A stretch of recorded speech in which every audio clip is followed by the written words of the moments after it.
मानते थे उनकी स्थिति क्या है। खासतौर पर अगर आप अमेरिका को देखेंगे तो अमेरिका में 10 लाख से अधिक लोग, 56,000 से अधिक मौतें अब तक अमेरिका में हो चुकी हैं। स्पेन में 2.25 लाख से ज़्यादा लोग इसके संक्रमण की चपेट में आए हैं और 23,000 से अधिक मौतें वहां हो चुकी हैं। इटली में लगभग 2 लाख लोग इसके संक्रमण की चपेट में आए हैं और लगभग 27,000 के आसपास वहां पे मौतें अब तक हो चुकी हैं। ऐसे ही फ्रांस की स्थिति है, जर्मनी है, यूके है, तुर्की है, ईरान है, यानी दुनिया के वे सभी देश जो अपने आप को महाशक्ति कहते थे, इस महामारी के सामने पूरी तरह किस प्रकार की मुद्रा में हैं ये हम सब जान सकते हैं। और उन स्थितियों में अगर हम भारत के अंदर 135 करोड़ की आबादी के बारे में जब सोचते हैं तो मैं सबसे पहले धन्यवाद दूंगा देश के यशस्वी प्रधानमंत्री आदरणीय नरेंद्र मोदी जी को, जिन्होंने समय रहते देश के 135 करोड़ आबादी के उत्तम स्वास्थ्य और बेहतर भविष्य के लिए समय से कदम उठाए और समय पर कदम उठाने का ही कार्रवाई थी। आपने देखा होगा देश में मार्च प्रथम सप्ताह में ही अलर्ट जारी हो गया था। इसके बाद होली के सभी कार्यक्रम स्थगित कर दिए गए थे। लगातार लोगों से उसी समय सतर्कता बरतने की अपीलें जारी होने लग गई थीं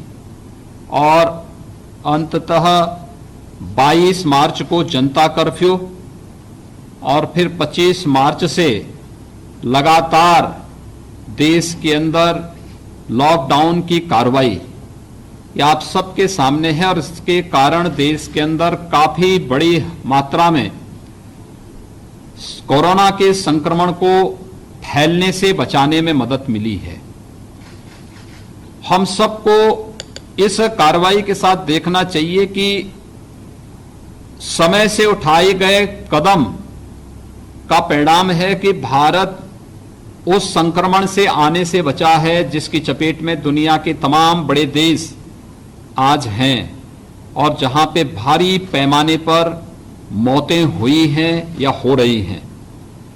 इसलिए प्रत्येक भारतवासी का दायित्व बनता है कि ये लड़ाई, कोरोना के खिलाफ लड़ाई एक व्यक्ति की नहीं है, ये पूरे देश की लड़ाई है। और देश की लड़ाई आदरणीय प्रधानमंत्री जी के नेतृत्व में 135 करोड़ लोगों को हर एक उन संकीर्णताओं से ऊपर उठकर के इस लड़ाई को आगे बढ़ाने की कार्रवाई करनी चाहिए। और इसी दृष्टि से मैंने आवश्यक समझा कि जो आवश्यक कदम हो सकते थे उत्तर प्रदेश की दृष्टि से भी हम लोगों ने सभी कार्यक्रम उत्तर प्रदेश के अंदर भी लागू किए। खासतौर पर अगर मैं उत्तर प्रदेश की जब बात करता हूं तो हम लोगों ने भी मार्च प्रथम सप्ताह में अलर्ट घोषित कर दिया था पूरे प्रदेश में। और पूरे प्रदेश में अलर्ट घोषित होने के बाद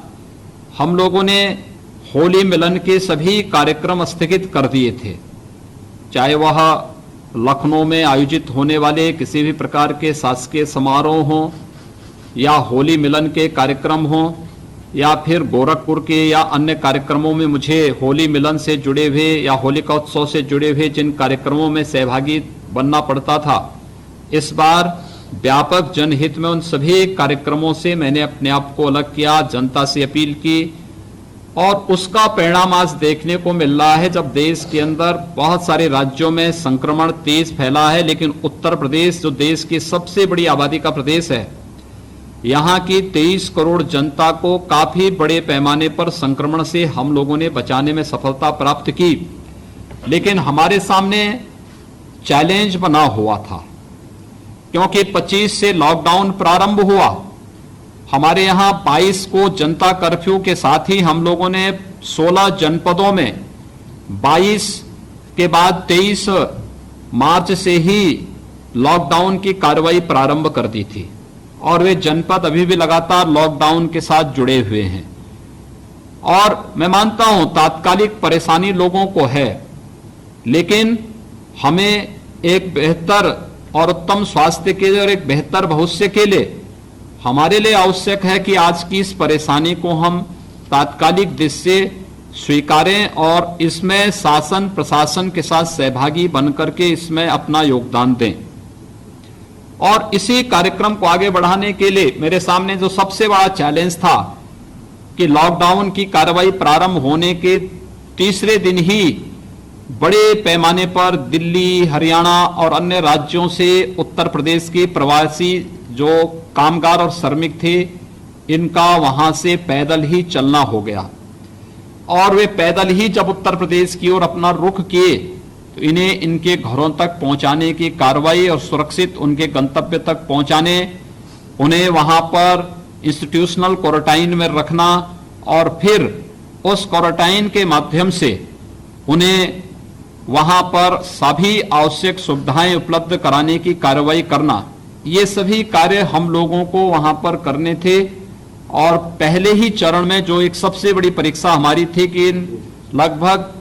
4 लाख लोग जो उस दौरान उत्तर प्रदेश में आए, इन सभी को हमने सुरक्षित इनके जनपद में, इनके गांव में, इन्हें हमने क्वारंटाइन में रखा, शेल्टर होम में रखा।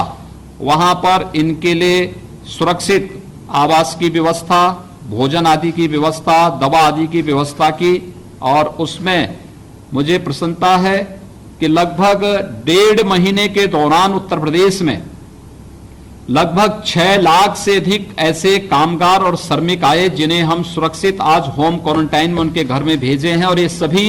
संक्रमण से मुक्त हैं। किसी भी प्रकार का कोई कोरोना का या किसी भी प्रकार का संक्रमण उसमें नहीं। और उसमें से बहुत सारे लोग तो वर्तमान में उत्तर प्रदेश के विभिन्न कार्य में लगे हुए हैं, लग चुके हैं, अपना कारोबार या काम धाम उन्होंने शुरू कर दिया है। मेरे सामने दूसरा चैलेंज था कि जो हमारे छात्र हैं, जो विभिन्न प्रतियोगी परीक्षाओं की तैयारी के लिए, कोई आईआईटी की तैयारी कर रहा है, कोई नीट की तैयारी करने के लिए कोटा गया है और परिवार से दूर कोटा में रह करके उनके सामने जो परिस्थिति है लॉकडाउन के दौरान,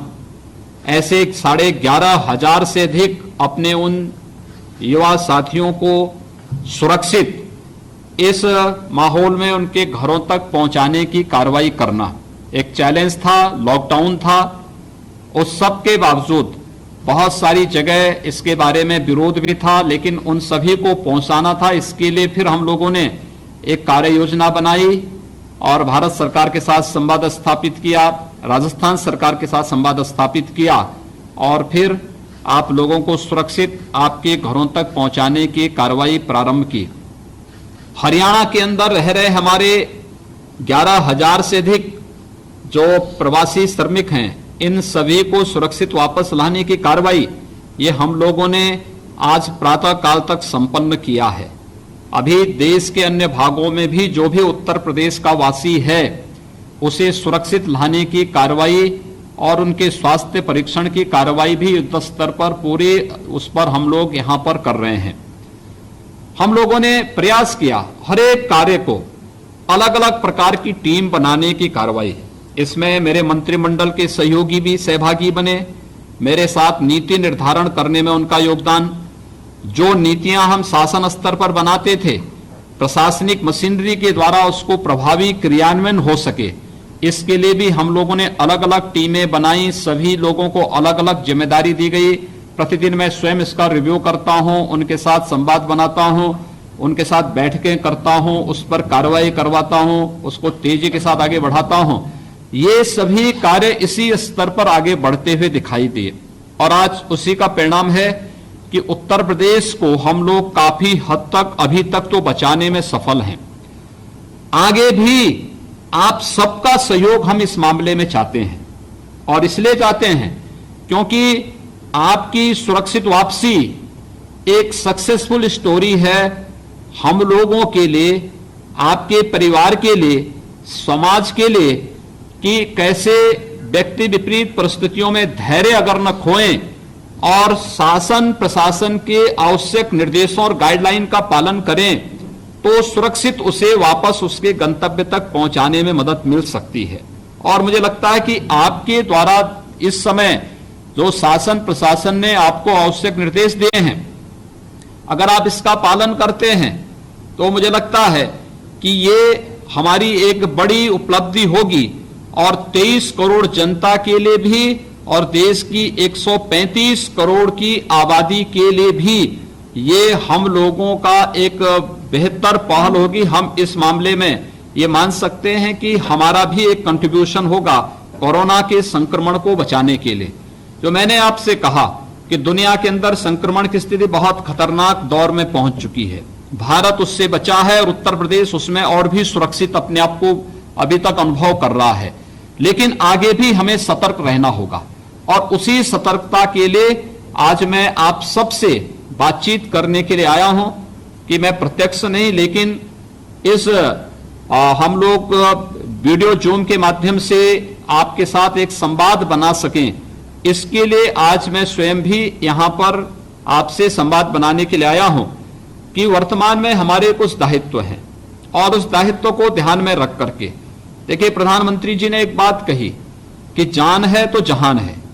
आज सबसे पहले स्वयं सुरक्षित रहते हुए और फिर अन्यों को सुरक्षित रहने की प्रेरणा देने के लिए हम लोग इसके बारे में उस जागरूकता के पाठ बन सकते हैं। आपका जो पाठ्यक्रम है,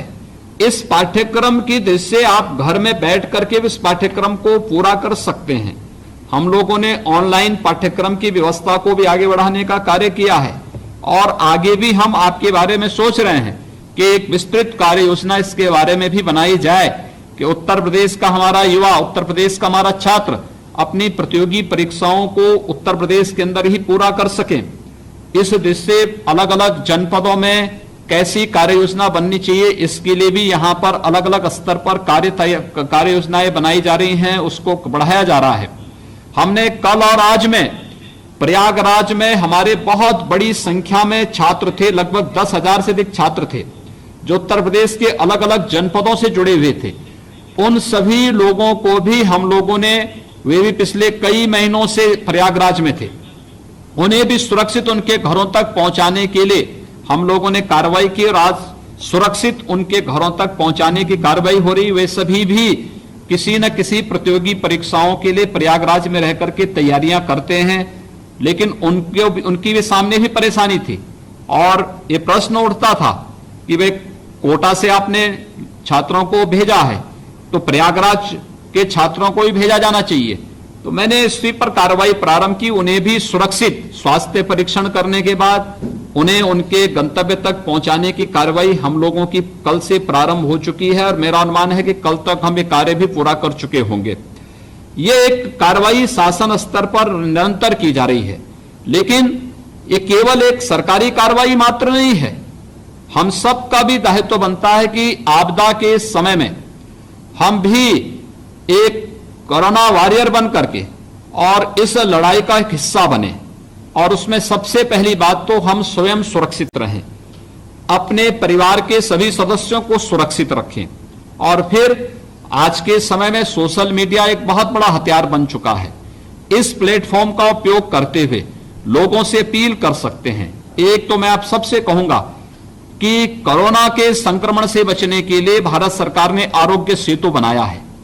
आरोग्य सेतु को डाउनलोड करने की कार्रवाई अपने अपने स्मार्टफोन पर आरोग्य सेतु को डाउनलोड हर एक छात्र करें, हर एक नागरिक करें और ये आपको न केवल आज इसके बारे में सावधानी देगा बल्कि भविष्य में भी अगर कहीं कभी कोई ऐसा कोरोना पॉजिटिव आपके नजदीक तक आ गया तो तुरंत आपको अलर्ट देगा।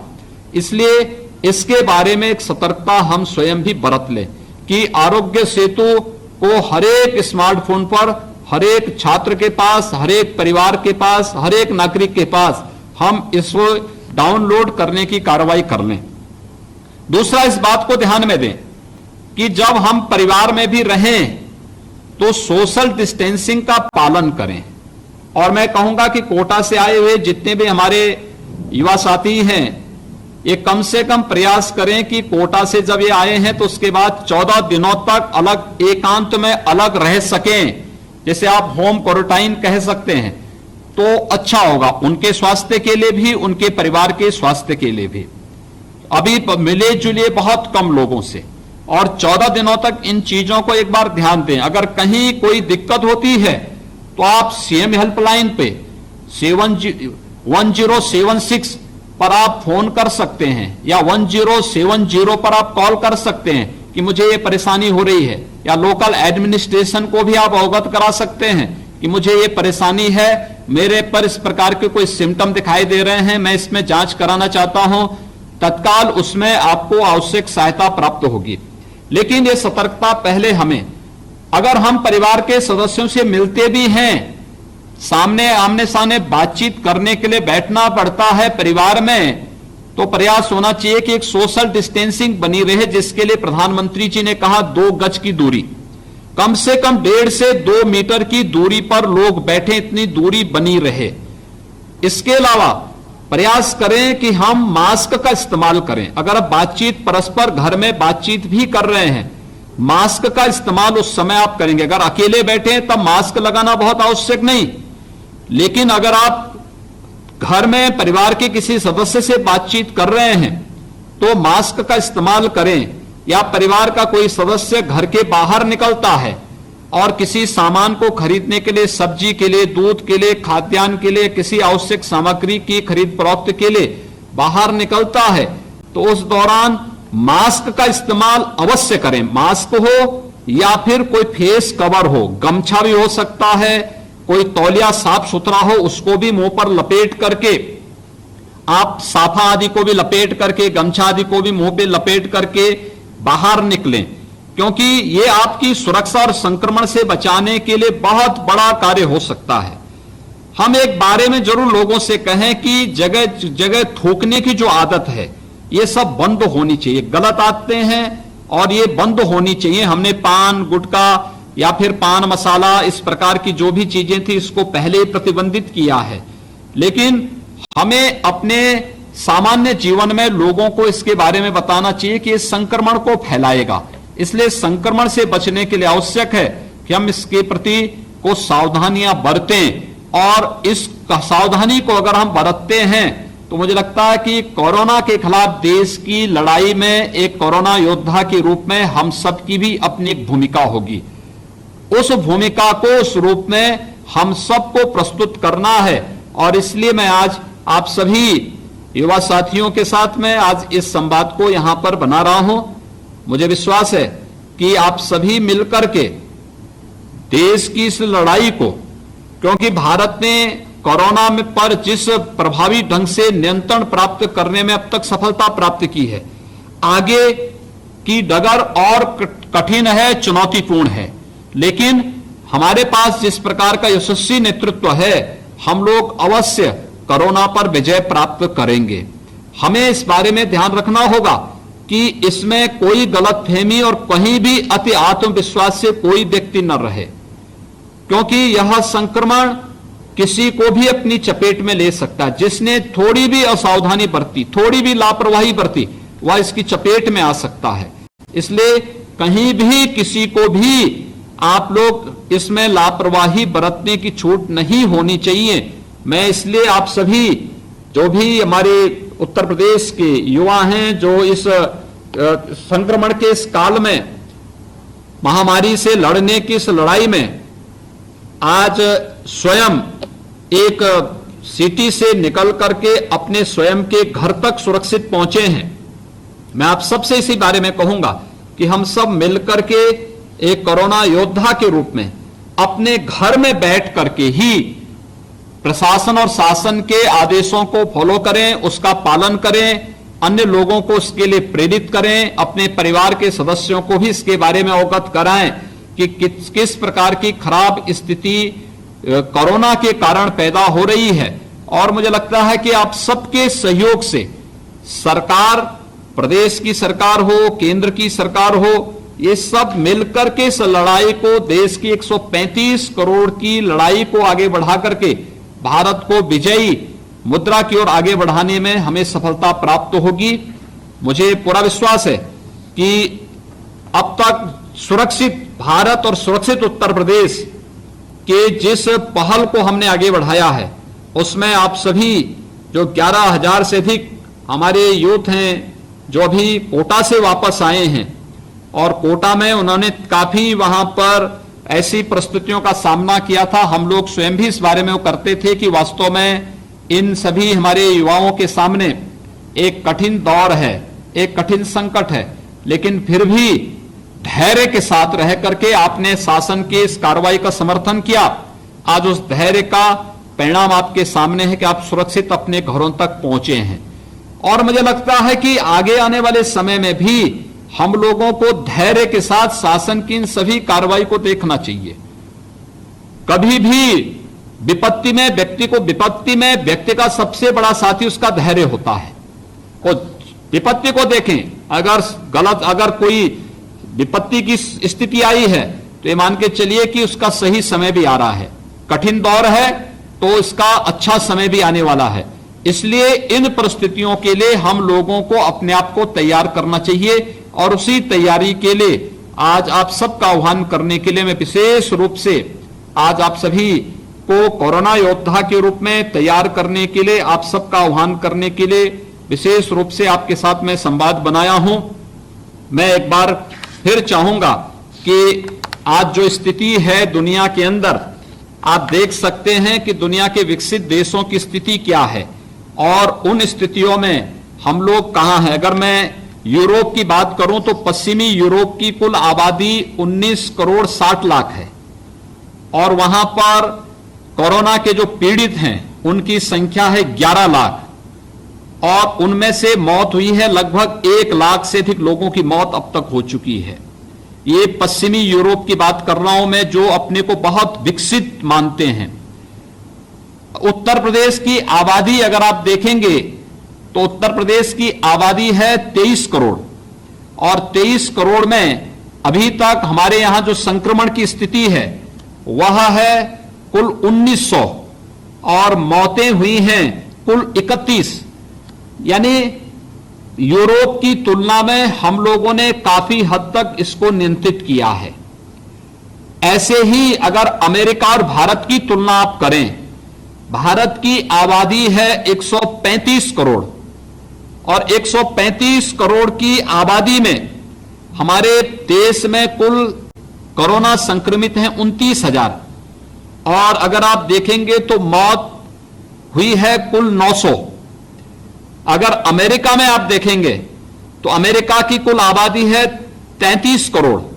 और 33 करोड़ में संक्रमित हैं, कोरोना से संक्रमित हैं 10 लाख से अधिक लोग, और मौत हुई है 56,000। यानी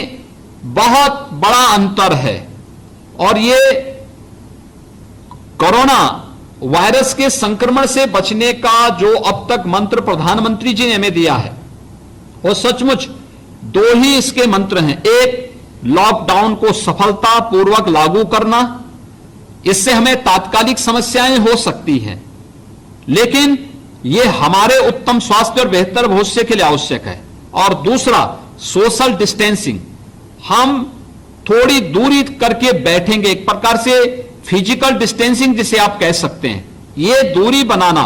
अगर हम बातचीत करते हैं परिवार के अंदर भी, तो मास्क या फेस कवर लगा करके ही बातचीत करें, या अगर बाहर किसी आवश्यक कार्य से निकलना ही है तो उन स्थितियों में परमिशन के साथ साथ मास्क या फेस कवर लगा करके ही हम बाहर निकलें। ये चीजों का पालन अगर हम करते हैं तो बहुत बड़ा कार्य हो सकता है। दूसरा, आरोग्य सेतु को डाउनलोड करना, स्वयं भी, परिवार के सभी सदस्यों को, अपने मित्रों को, अपने दोस्तों को, सभी लोगों को इसके प्रति जागरूक करना, और कोरोना से बचाव के जो उपाय आरोग्य सेतु के माध्यम से दिए गए हैं हम उसका पालन करें। दूसरा, ये आपको कहीं अगर आप बाहर निकले और कोई कोरोना पॉजिटिव का व्यक्ति आपके नजदीक आ रहा है तो ये तुरंत आपको अलर्ट करेगा, आपका स्मार्टफोन आपको अलर्ट करने लग जाएगा कि कोरोना पॉजिटिव का एक केस आपके नजदीक है, और फिर आप उसकी सूचना तत्काल अपने पास, अपने स्वयं के बचाव के लिए भी और प्रशासन के संज्ञान में भी इस बात को लाने में भी आप अपना योगदान दे सकते हैं। ये एक बड़ा कार्य आपके द्वारा हो सकता है। मैं एक बार फिर चाहूंगा कि सभी जो हमारे कोटा से आए हुए छात्र हैं, ये सभी जो है इस दौरान अपने घर में रह करके अपनी प्रतियोगी परीक्षाओं की तैयारी करें।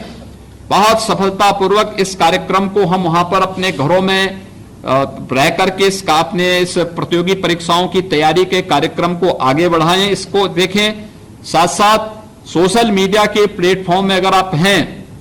तो अच्छे कार्यों को आगे बढ़ाने, आरोग्य सेतु के बारे में लोगों के मन में जागरूकता पैदा करने, सुरक्षित रूप से इस विपत्ति के समय जो कोटा के दौरान आपके सामने समस्या थी, उस दौरान आपके धैर्य के कारण अगर आप उतावलेपन में कोई कदम उठाते, आपके स्वास्थ्य के लिए खतरनाक हो सकता था। बहुत सारे लोग जो कदम उठा रहे हैं कि पैदल ही चल जा रहे हैं, आखिर क्या स्थिति हो रही है कि पैदल चल रहे हैं, पता लगा रास्ते में चलते चलते चलते एक समय के बाद वहीं रास्ते में दम तोड़ दे रहा है। यह स्थिति स्वास्थ्य के लिए खतरनाक है और इस प्रकार की कोई भी कदम नहीं उठाना चाहिए। एक कदम जो भी उठाए गए हैं, ये सब जनता के उत्तम स्वास्थ्य के लिए उठाए गए हैं, उनके सुरक्षित भविष्य के लिए उठाए गए हैं। इसलिए इसमें कहीं भी हमें इस विपत्ति के समय में पूरे धैर्य के साथ, स्थिर चित्त के साथ हमें शासन के कार्य में अपनी सहभागी बनाने की कार्यवाही के साथ अपने आप को जोड़ना चाहिए। ये मुझे आप सबसे अपील करनी थी। मुझे विश्वास है कि आपका इस दौरान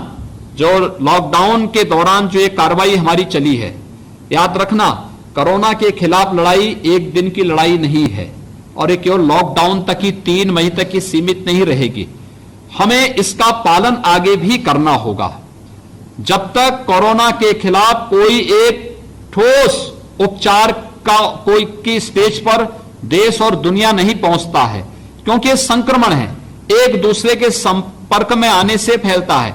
इसलिए उन स्थितियों के लिए हमें तैयार रहना होगा और उन स्थितियों के लिए तैयार रहने के लिए आज आप सबको सावधान करने के लिए ही मैं आया हूं कि हम अपने घर में बैठकर इन प्रतियोगी परीक्षाओं की तैयारी करें और प्रतियोगी परीक्षाओं की तैयारी के साथ साथ ऑनलाइन जो पाठ्यक्रम प्रारंभ हुए हैं हम उनको भी देखें। सरकार का प्रयास है, केंद्र सरकार, प्रदेश सरकार का प्रयास है, इसमें और बेहतर किया जा सके, आने वाले समय के लिए हम और बेहतर कर सकें। हमारा प्रयास होगा कि हर एक जनपद में प्रतियोगी परीक्षाओं की तैयारी के लिए हम लोग वहां पर कुछ अच्छे सेंटर स्थापित कर सकें। उत्तर प्रदेश के युवाओं को उत्तर प्रदेश के बाहर जाने की नौबत ही ना आने पाए, इस प्रकार की स्थिति बनाने की तैयारी हो रही है। लेकिन अभी चूंकि लॉकडाउन और संक्रमण को कंट्रोल करना, उसकी कोरोना की चेन को तोड़ना है, इस पर अभी हम लोग पूरा फोकस कर रहे हैं। लेकिन हम फेज वाइज सभी कार्यक्रमों को आगे बढ़ाएंगे और इसमें मैं चाहूंगा आप सभी लोग सरकार के इस कार्यक्रम के साथ, केंद्र और प्रदेश सरकार के इन कार्यक्रमों के साथ जुड़ करके वहां पर आम जन में अपने टेलीफोन के माध्यम से, सोशल मीडिया प्लेटफॉर्म के माध्यम से व्यापक जागरूकता के इस कार्यक्रम के साथ जुड़ेंगे। ये मुझे आप सबसे अपील करनी थी और मुझे विश्वास है कि आप सब लोग इस बारे में कार्य करेंगे। मेरे साथ कुछ छात्र जुड़े होंगे और मैं चाहूंगा कि इनमें से कुछ छात्र अगर मुझे अपने अनुभव के बारे में या कोई जानकारी लेना चाहेंगे। मैं सबसे तो बात नहीं कर पाऊंगा क्योंकि 11,000 से अधिक की संख्या है और 11,000 से अधिक की संख्या के साथ बातचीत करना बहुत कठिन होगा। उतना समय ना आपके पास होगा ना मेरे पास ही हो पाएगा, क्योंकि और भी कार्य हैं। इसलिए कुछ 8-10 छात्र छात्राओं से मैं बातचीत करने का प्रयास करूंगा कि वे मुझे इसके बारे में अगर उनका कोई अनुभव है या उनके द्वारा किसी बारे में कोई जानकारी लेनी हो तो मुझे बता देंगे, तो मैं प्रयास करूंगा कि हमारी सरकार उस संबंध में कोई कदम उठा पाएगी और प्रयास करेंगे कि उसका समाधान भी हम लोग एक समय सीमा के अंदर करेंगे। इसमें कुछ मेरे पास जो आई हैं, एक तो यहां से आई है वाराणसी से निधि, वाराणसी से। हाँ निधि बताओ। हाँ बोले। सर सबसे पहले तो सर मैं आपको बहुत बहुत धन्यवाद करना चाहती हूँ क्योंकि सर वहाँ पे हमें बहुत ज़्यादा परेशानियाँ हो रही थी। हमें बहुत ज़्यादा परेशानियाँ हो रही थी सर, क्योंकि वहाँ पे हमारे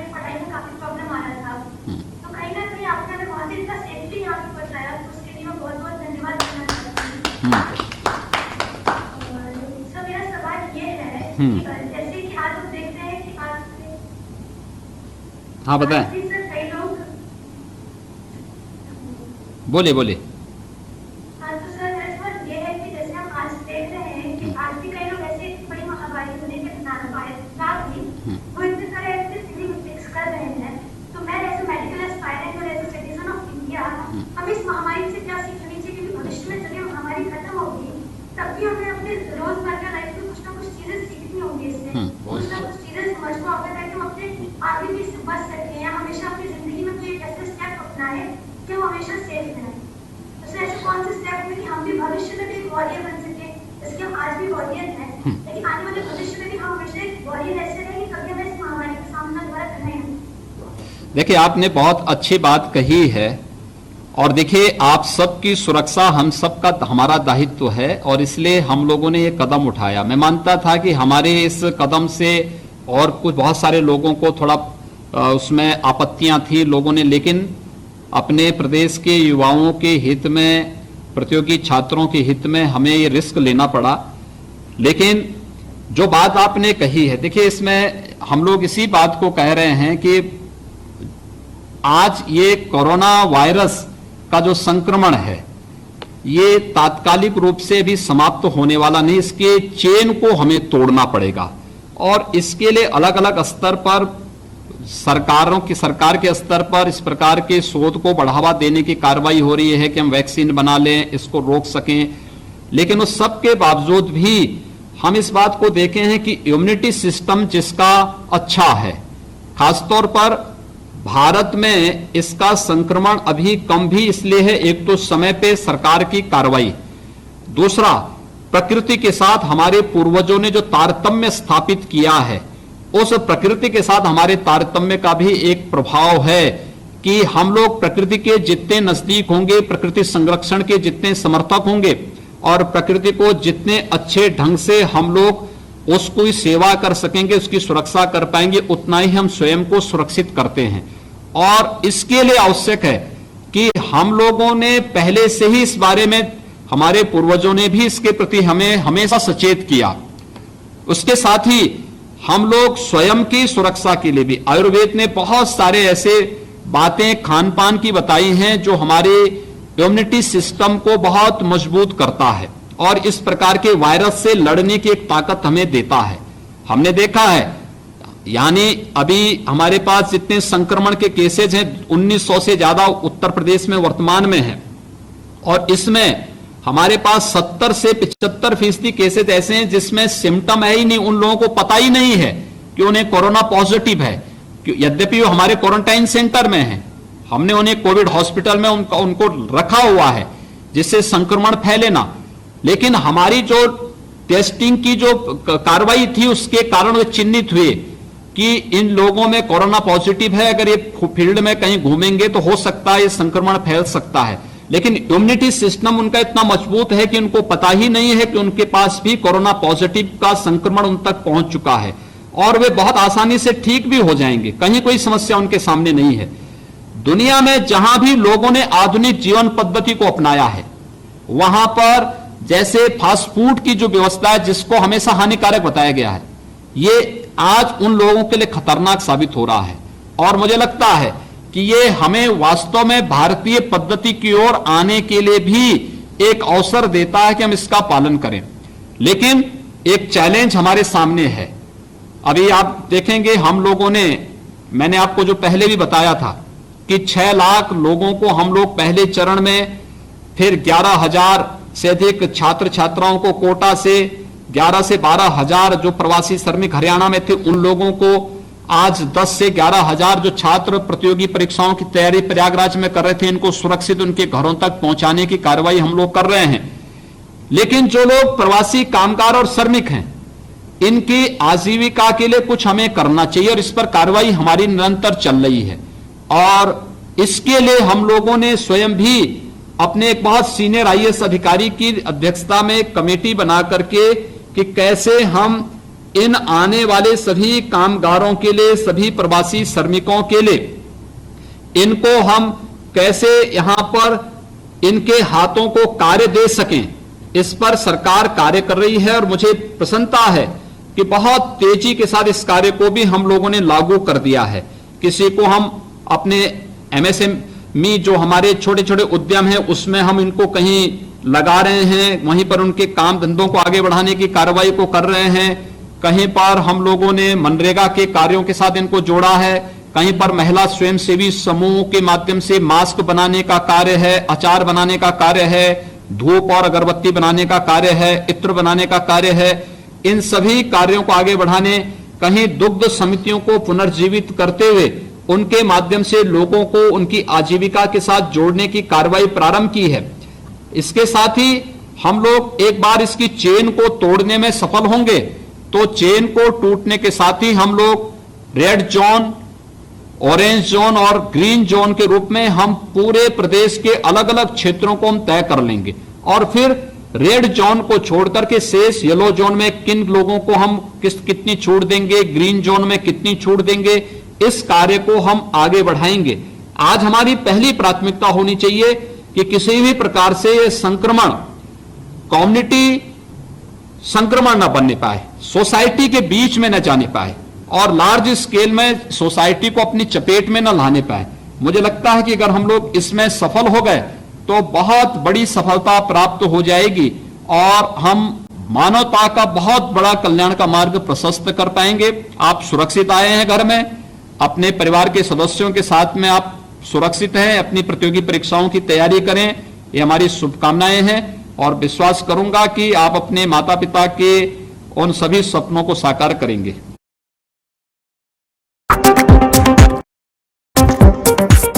अटक से लेकर कटक तक, कटक से लेकर कन्याकुमारी तक नहीं छूटेगी एक भी खबर, वो चाहे कश्मीर की हो या फिर कोलकाता की। खेल के मैदान से सियासत के दंगल तक हर स्टेट से आपको कराएंगे रूबरू स्टेट 29 में। स्टेट 29 मतलब चप्पे चप्पे पर हमारी नजर, सिर्फ AB स्टार न्यूज पर। AB star